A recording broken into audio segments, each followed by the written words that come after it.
안녕하세요, 여러분. 오늘 해설 시간에 오신 것을 환영합니다. 자, 오늘은 룻기 4장 13절에서 17절을 바탕으로 한 정말 흥미로운 어버이날 설교 하나를 객관적으로 쫙 분석해 보려고 합니다.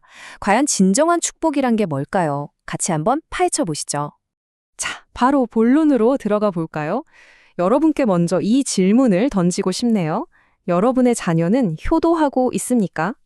이 설교의 시작이 참 재밌는데요. 한국에서 실제로 진행된 길거리 인터뷰로 문을 엽니다. 부모와 자녀의 생각이 얼마나 다른지 극명하게 보여주거든요. 그리고 이 결과는 정말 기가 막히게 그 모순을 보여줍니다. 놀라지 마세요. 부모의 90% 이상은 우리 애들은 효도한다라고 답을 했어요. 그런데 정작 자녀들의 95%는 저는 불효자입니다 라고 답했다는 거죠. 숫자가 전혀 안 맞죠? 누군가는 거짓말을 하고 있다는 뜻인데요. 설교에서는 이걸 두고 부모님들이 체면을 차리기 위해, 즉 주관적으로 긍정적인 대답을 하는 경향이 있다고 예리하게 지적합니다. 이런 기대와 현실 사이의 모순을 어떻게 해결할 수 있을까요? 오늘 분석할 텍스트에서는 성경 인물인 나오미를 중심으로 아주 논리적인 두 기둥 프레임워크를 제시합니다. 오늘 다룰 내용들입니다. 1. 효도의 역설. 2. 축복받은 어머니의 정의. 3. 첫 번째 기둥, 하나님의 돌보심. 4. 쓴맛에서 단맛으로. 5. 두 번째 기둥, 자녀의 사랑. 마지막으로 6. 일곱 아들보다 낫다. 이렇게 순서대로 살펴보겠습니다. 첫 번째 파트, 효도의 역설입니다. 앞서 설문조사에서 보셨듯이 인간의 대답은 철저하게 주관적입니다. 단순히 체면을 차리는 말이나 세속적인 기준만으로는 축복을 제대로 정의할 수가 없다는 거죠. 그래서 이 설교는 완전히 방향을 틀어서 묻습니다. 그렇다면 성경적인 관점에서 도대체 객관적으로 축복받은 어머니란 어떤 사람인가? 아주 심오한 질문을 던지는 거죠. 두 번째 파트, 축복받은 어머니의 정의를 통해 그 답을 찾아보겠습니다. 여기서 메인 케이스 스터디로 등장하는 인물이 바로 나오미입니다. 사실 이분의 배경을 보면 정말 비극적이에요. 기근을 피해서 모압이라는 곳으로 갔는데 거기서 남편도 잃고 두 아들까지 모두 잃게 됩니다.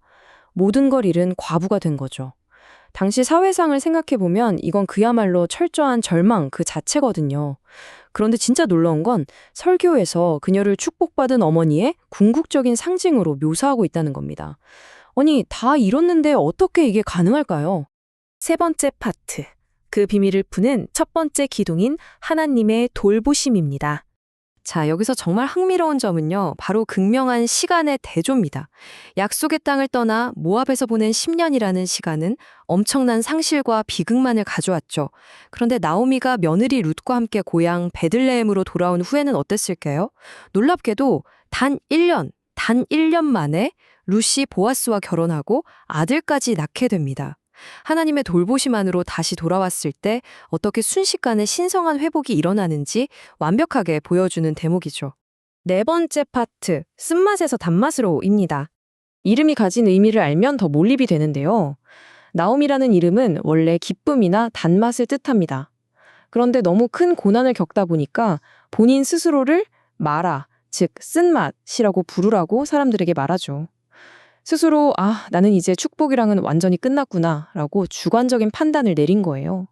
하지만 실제로는 달랐습니다.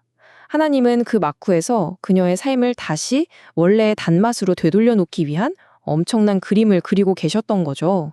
그래서 룻기 4장 14절을 보면 이런 핵심적인 구절이 등장합니다. 여호와를 찬송할지로다. 오늘 내게 물을 자가 없게 하지 아니하셨도다. 설교에서는 이 부분을 굉장히 강조하는데요. 하나님께서 그저 고통받던 평범한 한 여인을 통해서 무려 다윗 왕과 예수 그리스도로 이어지는 구원의 계보를 이어가셨다는 겁니다. 그러니까 우리가 인생에서 가장 쓰디쓴 절망을 맛보는 그 순간에도 하나님의 돌보심은 항상 무대 뒤에서 부지런히 일하고 있다는 걸 증명해주는 셈이죠.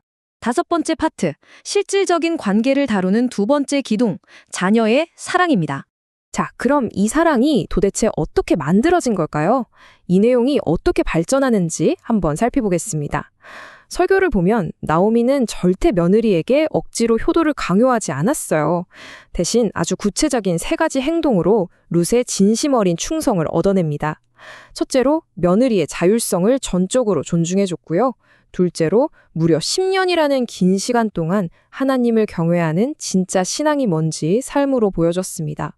그리고 마지막 셋째, 며느리인 룻이 쉴 수 있는 안식처를 먼저 찾아주려고 하는 아주 이타적인 행동을 실천했죠. 한마디로 나오미는 사랑을 억지로 요구한 게 아니라 자신의 삶과 행동으로 온전히 얻어낸 겁니다. 6번째 파트, 7 아들보다 낫다입니다. 여기서 우리가 주목해야 할 가장 핵심적인 포인트는 바로 저 숫자 7이 지닌 엄청난 무게감입니다. 그 당시 팍팍한 가부장적 사회에서 7 아들이란 건 그냥 완벽하고 극진한 축복의 끝판왕을 상징하거든요.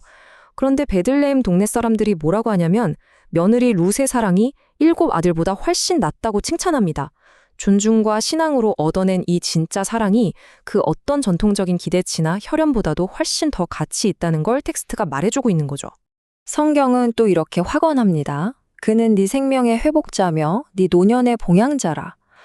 룻이 낳은 손자 오벳의 탄생은 그냥 기쁨을 넘어서 늙고 지친 나오미에게 삶의 활력을 완전히 되찾아주는 마치 동반자 같은 역할을 하게 됩니다. 나오미가 그동안 룻에게 아무런 대가 없이 쏟아부었던 그 이타적인 사랑이 노년에 이르러서 고스란히 거울처럼 그녀에게 반사되어 돌아온 거예요. 정말 아름답지 않나요? 오늘의 해설을 마무리하면서 여러분께 이 질문을 꼭 던져보고 싶네요. 여러분은 지금 하나님의 돌보심을 경험하며 행동으로 사랑을 얻어내고 계신가요?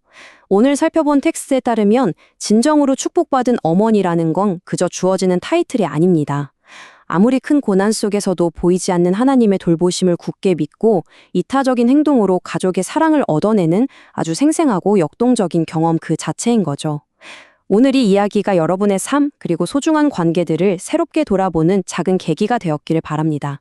끝까지 함께 해주셔서 감사합니다.